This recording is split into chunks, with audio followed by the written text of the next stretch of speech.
Welcome back. This is episode 7 of the Eagle Experience. I'm Zach, and I'm here with Logan Gruenenfelder. So let's get straight into it. Logan, tell me a little about yourself. Yeah, like you said, my name is Logan Gruenenfelder. I grew up in Gainesville, Georgia, the one we're currently in. I went through Chestatee for middle school and high school, with Chestatee going from middle school to Chestatee Academy midway through there. And so that was a lot of the core of my upbringing. I went to college at UGA, which we can get more into later. But these days, I am a husband and a father, respectively, to my wife, Kendall, and my daughter, Alden. And that's been the main part of my life. So I'll come back to that. But beyond that, I work at Second-Year High School. I'm a language arts teacher. I teach AP Lit for seniors, 10th grade Lit and Comp for 10th graders, as the name would suggest. And beyond that, I go to work, I have fun, I have great colleagues, we have a great atmosphere, but my greatest, most fulfilling part of my life is obviously my family, being able to hang out and be there raising our daughter with Kendall, and being able to see Alden grow up. She's 7.5 months old now, so I've seen a lot of milestones. I've seen a lot of growth in a rapid amount of time. It's, again, we'll come back to it. It's changed my perception of the youth in general, right? So it changes how I am as a teacher as well, because I'm like, well, to me, what Alden is what these kids are to another person in their life, right?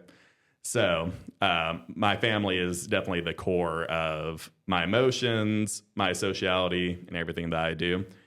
And that is the core of what I'm up to these days.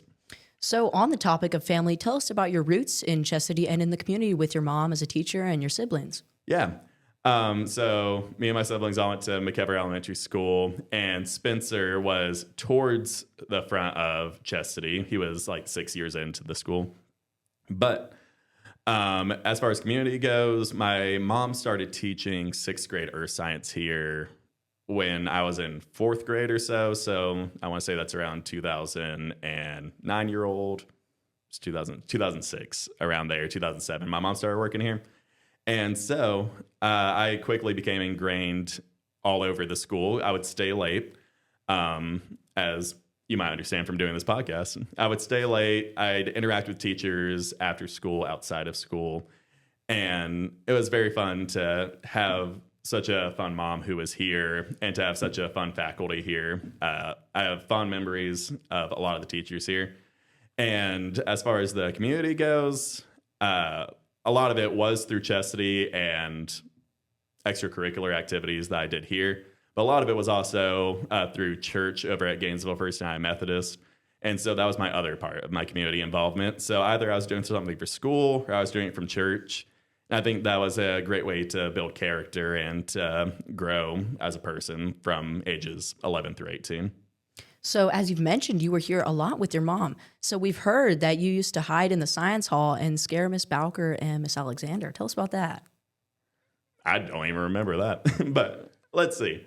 I definitely remember hanging out in Miss Alexander's room a lot. Me and my friend David Lawson would, after school. We'd do some more science work. We'd talk about bands. She really liked Shinedown, I remember. You don't know who Shinedown is, but they're fantastic, I promise. Late 2000s, early 2010s, hard-ish rock, right? But for scaring them, did they tell you in what capacity I scared them? I don't know. We just got stories from your mom about you hiding in the science hall behind Miss Alexander's class and jumping out to scare her. I'm a little imp, so I'm not surprised, but I do not remember that, if I'm being honest. So you mentioned music. We've heard that Miss Roundtree told us that you sang The Outsiders in her class. That's correct.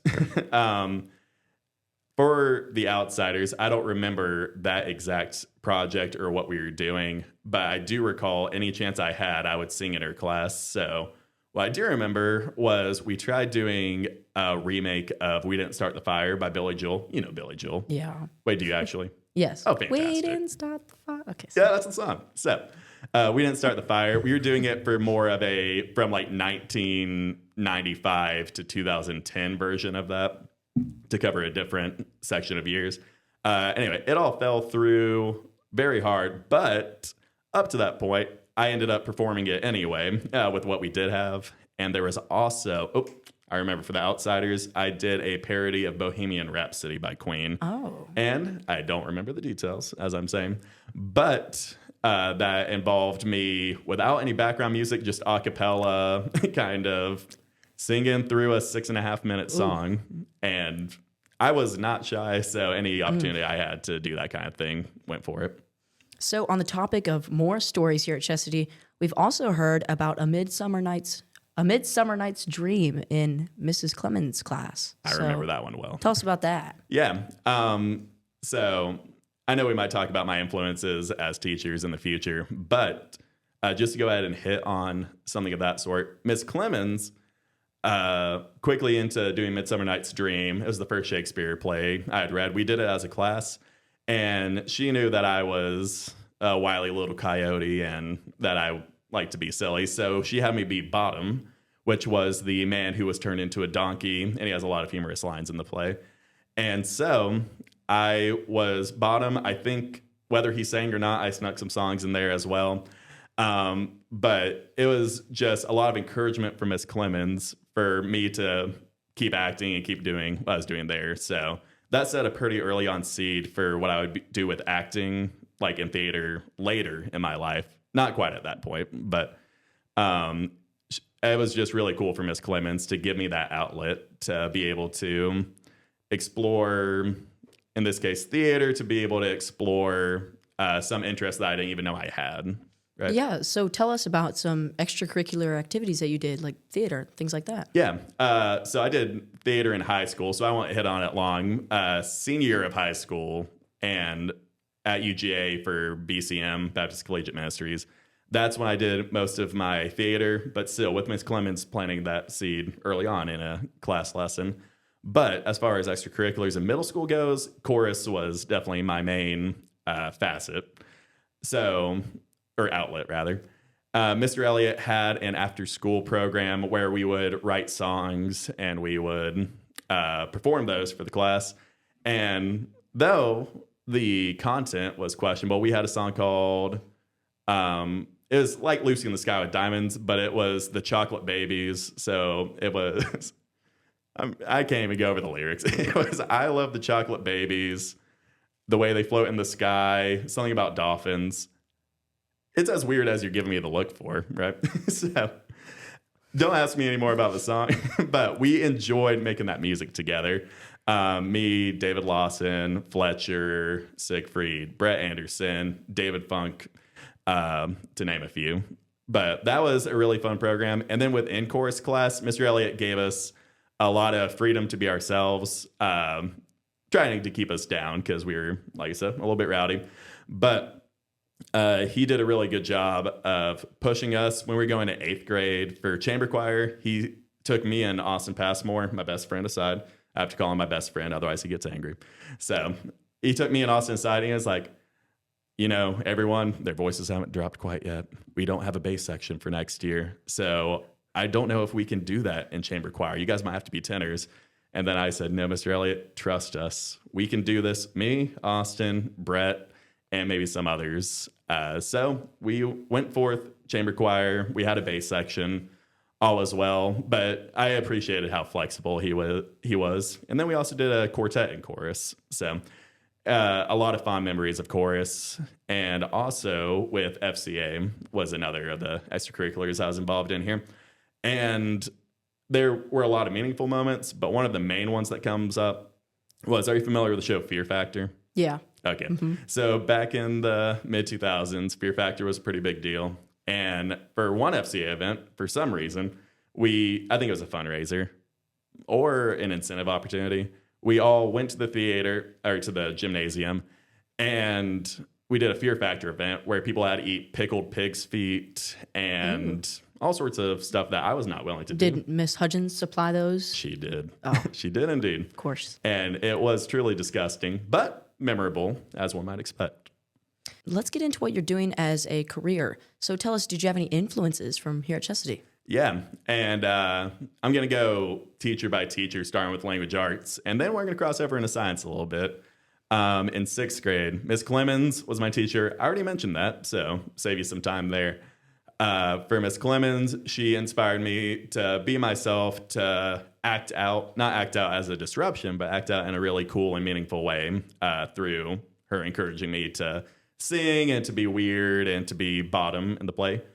But then moving to seventh grade, Miss Hood, I remember she took a great interest in my writing skills. So with my essays, with my poetry, she was very sure to be thorough with her critiques of grammar and conventions and ideas and organization.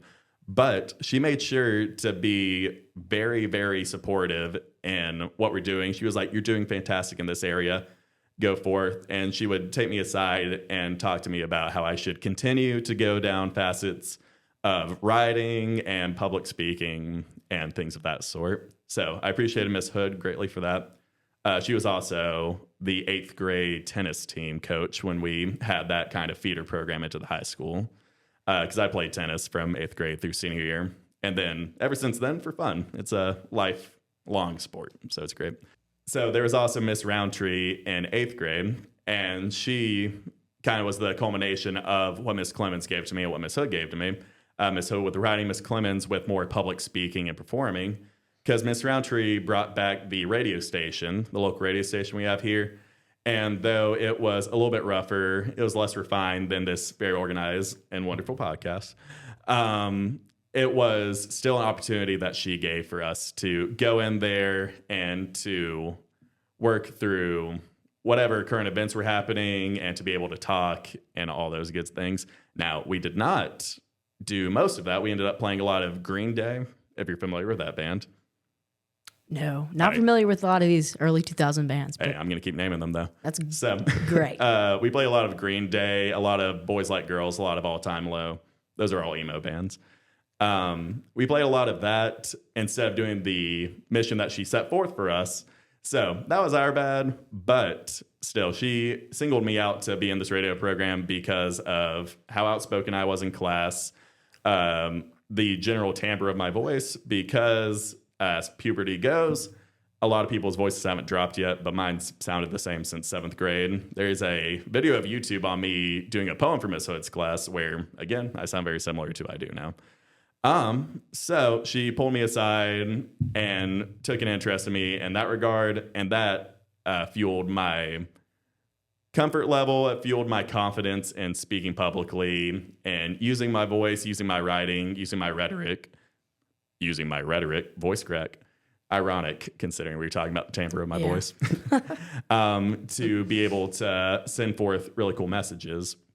So those 3 language arts teachers, they all took an interest in some specific aspect of my life, one of my strengths, and they fueled into that. So now as a teacher, there's some days when you're just so tired and you feel like you can't pour in as much as you can. But I always try to get past those days as much as possible. And most days I have a very cheery attitude. And I try to point out what the students do really well that I have now. And in that same way, if they have a passion, I want them to talk to me about that I want them to explore it. I want to be able to fuel that fire because I know that that's what they did in middle school for me. So that's on the passion side of things. Now, you've already mentioned a lot of clubs and activities you've done, but did you do any sports? We know you and the boys were very active kids. Yeah, the older two more athletic than myself until later in life. Recently, in the past decade, every time we've done a foot race against each other, I am the fastest, despite my smaller size and height and stature. But as far as back in school, yeah, they were 20 times more athletic than I was. However, I played football all the way from 3rd grade through junior year of high school, pulled a Troy Bolton, did theater instead senior year, though Troy did both, as we know. You've seen High School Musical. Mm-hmm. Have you actually? Yes. Okay. So, but we ain't going to start singing. That's all right. We're all in this together. So Troy Bolton, that was my move there. But something I did stick with was tennis from 8th grade through senior year. And I was decent at tennis, so I enjoyed putting a lot of time into that. It was a really fun sport. Again, on a high school level, Coach Wiley, our AP microeconomics teacher, was the coach for that. And he inspired me to go into economics in college, as well as to be a tennis coach one day when inevitably I hated economics. I went into English education instead. So he was a huge influence in my life. But that was tennis, and I did stay with that because there was a really good mentor and a really good atmosphere for that. For football, though not my favorite thing in the world, obviously I did it for many, many years, almost a decade. And where it may have not been my greatest passion in the world, it was something that taught me a lot of discipline. And I think it did shape me character-wise into who I am today, because iron sharpens iron, as they would always say, as one man sharpens another. And so, though I don't have fond memories of actually playing football, I do have fond memories of the lessons I learned in my interactions with the coaches. Now, as you've mentioned about the football program, I think we have a photo in the yearbook here of the football team. Well, first of all, there is your 2011, what is that, your 2011 grade year? was 8th grade. 8th grade? Okay. Yep. And then here's the football team. Or no, wait, this is almost the football. I think we probably have photos of tennis. Well, here's you in the, what do they call these things? You write about your kids and you put little photos in a senior yearbook, it's called senior page, but we did that for 8th graders too. Yep. And so that picture right there that you're going past is me and Austin Passmore, my aforementioned best friend, doing kung fu fighting in 1st grade. Wow. Mm-hmm. Now, I don't know where you are in this photo, but that's the football team in your 8th grade year. Yeah, I could be any one of those guys. So. But I think I was number 83 for that one. But yeah, for the yearbook photo, I had and there I am again. And there's tennis. Yep. It was not a successful Justin Bieber cut. It was a little bit more straight cut off SM. In fact, Ethan over on the left there did a lot better job of it. But when I was in middle school, Justin Bieber had just risen to popularity. And so everyone covered the forehead, swoop that thing to the side. That was the haircut. Take it or leave it. And that's how it rolled.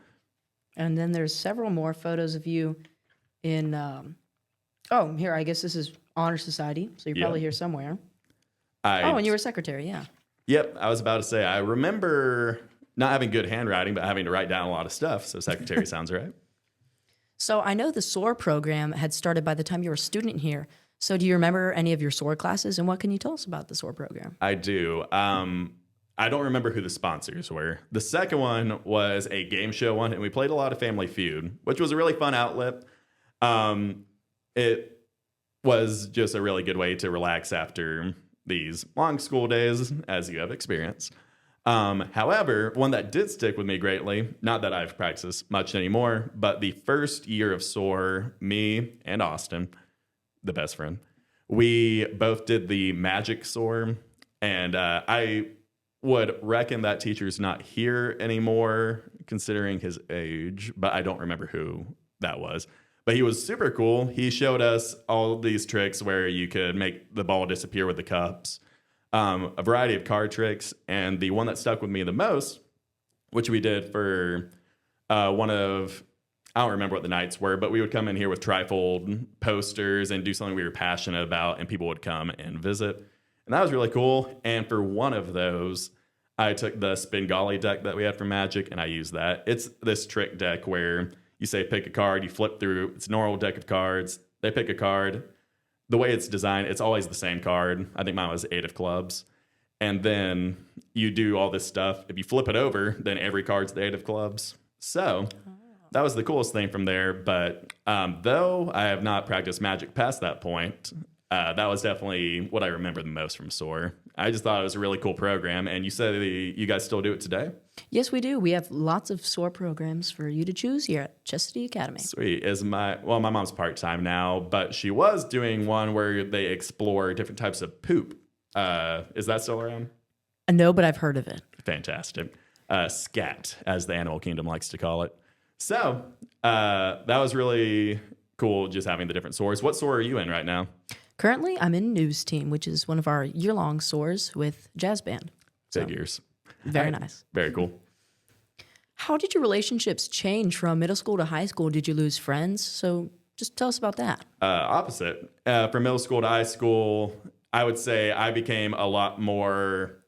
I was already social in middle school, but I'd say a lot of my empathy and my character growth happened between middle school and high school. And so I was willing to venture out to more people that I didn't talk to quite as much as I did in middle school.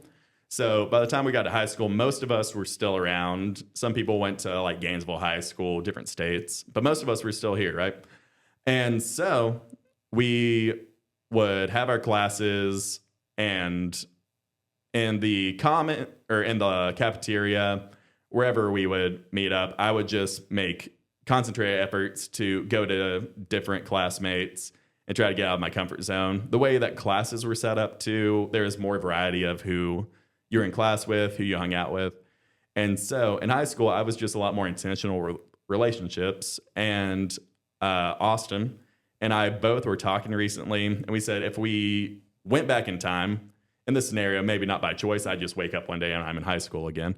If we went back in time, then we think that we would both still even more so try to branch out, because we realize that when you look around you, there's a lot of really cool people around you that you want to interact with otherwise, because we get very comfortable with what we're familiar with. So I would say in high school, a lot of that spread out, and I would encourage others to do the same. That's great advice.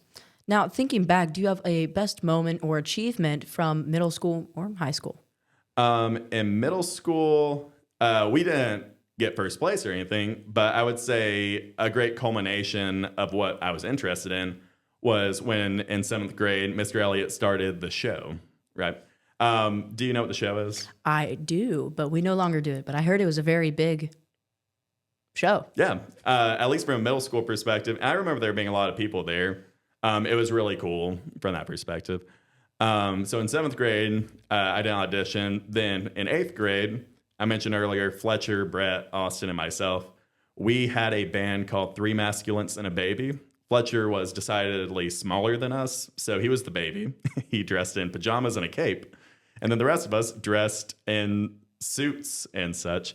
Don't ask me the line of reasoning we had for half the things we did. Middle schoolers are strange, you know? But for Three Masculines and Baby, we made our own song. And I, in 7th grade, had started teaching myself piano and guitar with the old instructor YouTube. For the record, Marty Schwartz, great beginner guitar teacher on YouTube, so that's who I primarily used. But that was my outside of school, outside of anything passion that, especially in 8th grade, a lot of my skill, and especially guitar, had taken off. So I was able to use those skills within the middle school, because Mr. Elliott gave opportunities, like I just mentioned. At the high school level for the variety shows, I was able to play guitar a lot. In youth group, at church, starting in 8th grade, I got into guitar heavily. And so from there, I've learned all sorts of instruments in the string and percussion family. And so today, when I'm not taking care of my daughter and when I can fit it in, I still make music one of my main priorities in life. So as far as the accomplishment goes, even though we didn't place in the show, it was really cool to have that confidence booster in front of an audience to where I catapulted and just kept doing music for all the way up till now. Now, you've already mentioned a lot of ways that Chestatee has shaped you as a person, but tell us some lessons that you still carry today. Yeah, a lot of the greatest lessons are, the best one is just to be yourself, right? So in middle school, I was a little bit rowdier, but my teachers showed me ways to channel that and to be able to fulfill my passions, to find interest in things. And then in high school, I learned just a couple boneheaded mistakes and what not to do in that regard. But I also still try to carry on that same outgoing socialite behavior. Though I am still outgoing, I would say I don't go seeking friends quite as much, because when you start a family, then that becomes a huge priority and it becomes a little harder to branch out. But still, whenever I can, just making connections with people, making them feel seen, making them feel heard. Empathy is one of the greatest lessons I learned from my time throughout Chestatee. Now we're going to jump into our fast-paced section that we call Talent Talk, but in the words of the great Spencer Gruenenfelder, if you feel the need, you can slow it down. So this is Talent Talk. Question number 1, did you get in trouble a lot as a student? No. Much like Amber was saying last week, I was very talkative and I was told to be quiet every so often. But the only time I truly got in trouble was from peeing in a trash can in second grade. And that's McKever's problem, not Chestatee's. Yeah, I was going to say, you said second grade, and I was thinking, this is a middle school podcast. Yes, what? yes. So within my time here, no, I never got into any actual trouble. What's the weirdest trend your generation had back then? Again, I'm glad I did my research. Going off of Amber, she went all around it. She said people were acting like planks around the school. Yeah. That was called planking. Okay. And so I believe she's 1 grade - 1 year older than myself. So a lot of these are going to be similar. There was planking, more so in high school, but we could take those chairs over there, for example. You would separate them a little bit, and you would plank. And if you want to know why we did that, I don't know. But another one was the Harlem Shake, which was a song where it builds up. Dubstep and techno, but in a modern sense, were very popular at the time. It builds up and everyone just stands still. And then when it drops, everyone has props, everyone has boas, top hats, whatever have you, and then they just freak out. So Harlem Shake was a big one. Planking was a big one. And I'd say those are the 2 seminal trends of our generation. Was there a teacher you acted normal around but secretly were scared of? There is. Her name was Miss Weatherby. Still is, but she's not teaching here anymore. It was her first year teaching middle school, and so perhaps she was a little brasher. She was a little bit more strict than a lot of middle schoolers usually present themselves. And I did not understand math very well back then, more of a language arts, social studies kind of guy. And we were learning something called the slope method, where you have these little sleds, and I don't remember, it was for factoring or something. I didn't understand it. I turned to Austin. He was a big math nerd. And then I was like, can you explain this? And though I shouldn't have done that in class, she snapped at me. I started crying in the middle of class. And so after that day, which was very early on into middle school, then I was always a little bit afraid of her, but I respect her for it. What was your dream job as a student? It changed from dermatology in 6th grade, just because I was getting zits, and I guess I was interested in that. Then it went to public speaking when my superlative in high school was most likely to be a public speaker. Then that wasn't a career I was interested in, but I was like, what am I going to do with that? And eventually, between economics, then journalism, then something called communication studies at UGA, which is the broadest major you could think of. Eventually, I went back to UGA again for a master's in English education. And that was to fulfill something that in middle school, high school, and in college, in the back of my mind, I was always like, I kind of want to be a teacher. And so though that was not a direct front of my mind passion, it was something that I went back to. Also, rock star would have been awesome. So that was something I wanted to do as well. What was your favorite field trip you ever went on? It's hard to beat the Honor Society trip that I know a lot of people have talked about, specifically the Washington, D.C. one. It was really cool to see all the monuments, to be able to hang out with your friends really far from home, and to learn a little bit of independence. Like, you still hold the hands of the middle schoolers, so to speak, on those trips, but it still is a great way for you to be out on your own a little bit. And on top of that, chorus trip was fantastic. Sadly, my year for that, we didn't go to Orlando anymore for Universal Studios. We had to go to Six Flags and the Georgia Aquarium instead. However, once we got on the trip, we realized it really didn't matter as long as we were all together and at a really fun place. So it was really cool. Now, we've heard you met John McCain on the DC trip, so tell us about that. Yes.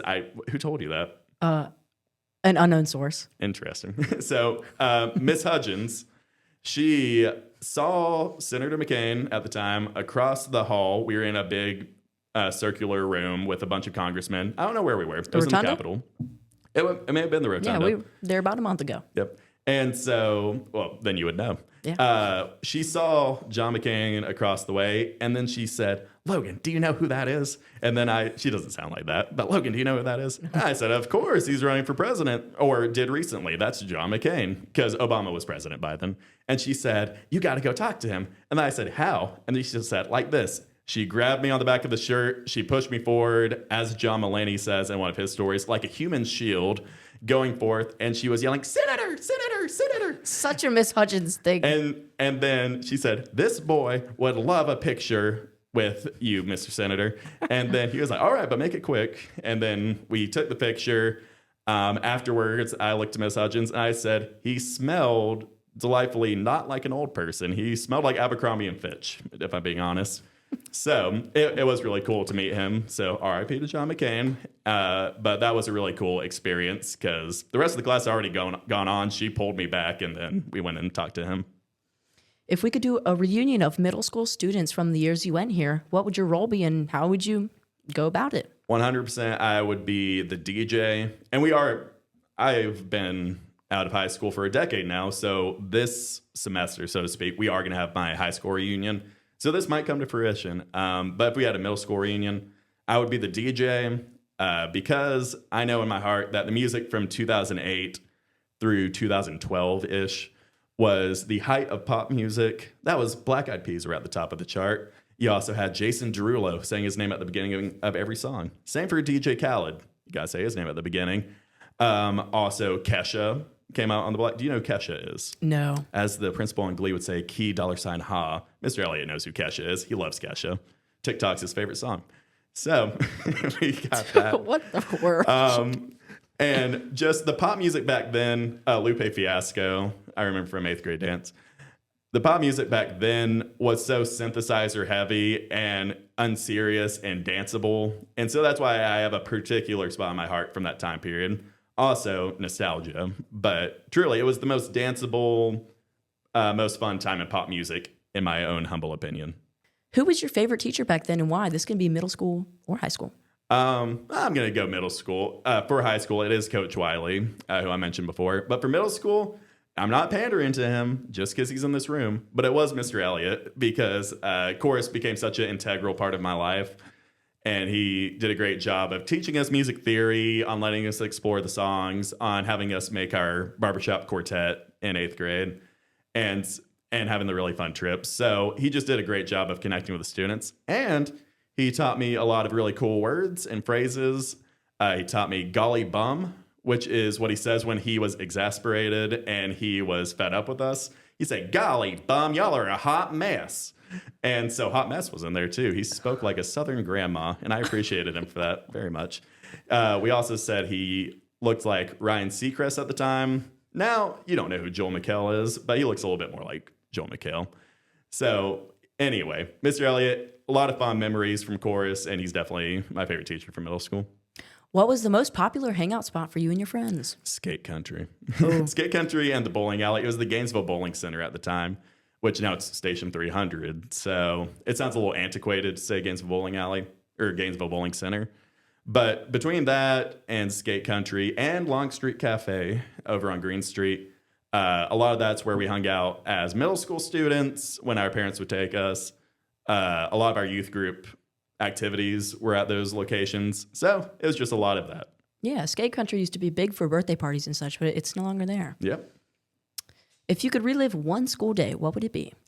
There was an 8th grade lock-in back in the day. Now, I don't remember, obviously times have changed. I don't remember if we actually spent the whole night in the school or if we stayed till midnight or what have you. But we did have a lock-in. I remember watching Toy Story 3 in the chorus room. The other option, such specific memories, was Haunting in Connecticut. It was PG-13, so it was okay as a horror movie. That was in the theater. Way too scary for me. So I stayed in, watched Toy Story 3. We stayed up all night, ate junk food. And it was a really, really cool event put on by the middle school. Miss Gerard being the principal at the time. So she greenlit that. And I would go back to that day because it was just a lot of fun to hang out with the friends. What's something you wish you could go back and tell your younger self, or maybe a decision that you'd want to change? I would say that everything that's happening is happening for a reason and to keep going on the course. I don't think I would alter anything because I learned so much from, sometimes I think of the cringy things I said and I go, all right, live and learn. But it's important for you to say those cringy things, to do those cringy things, and to have things that you regret just so that you can grow from it. So I would say keep on the course. You're doing great. One day your wife's going to be beautiful and you're going to have a kid. And, so don't worry about that side of things so much. If you had to describe your middle school experience in one word, what would it be? Zany. it was a wacky time, but also very constructive. But you said one word, so I'm going zany. As we bring things to a close, is there anything you wish you could have said earlier? I do. Going back to influences as a teacher, Miss Hudgens was a huge one, especially when I'm trying to get my students to memorize things. Through her, I learned the importance of mnemonic devices. Do you know what mnemonic devices? Yes. Yeah. Any referential material that you use to memorize something. And so she showed us a song from Happy Days called Pumps Your Blood to learn the process of the blood in the heart. Still have heard that song. I mean, she's not your teacher for life science, but... No, but she was last year. But still, if you go to YouTube and you look up Pumps Your Blood and you look up Chestatee, then it will pop up. Our class, MS Hudgens class, published by Tyler Bennett in our class, is us performing Pumps Your Blood with different beakers and everything. And me and Brett Anderson are clogging in the middle. I know Mr. Gerard talked about clogging. What we thought clogging was, that's what we do in it. So we all made that video together and had a lot of fun. She also taught me King Henry died by drinking chocolate milk. Do I use the metric system here in America? Not often. But I can transfer things from kilograms to, if I wanted to, decagrams, if such a thing exists. And King Philip came up for good spaghetti, Kingdom Phylum, class, order, family, genus, species. Miss Clemson with the preposition song. My wife and I both sang it the other day, so obviously this was a universal thing.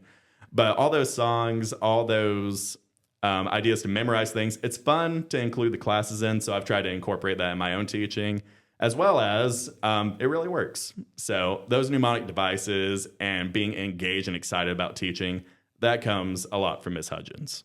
Yeah, she actually did show us the video of you guys. And oh, she did? Yeah. And we still sing the Kingdom Phylum class. So now we didn't have a song for that one. Oh, we do have a song for that one. Well, now, fantastic. So, yeah. Glad it was about time. If you enjoyed today's episode, be sure to share and subscribe. This was Logan Gruenenfelder, and I'm Zach Roach. So until next time, thanks for joining us for another Eagle Experience.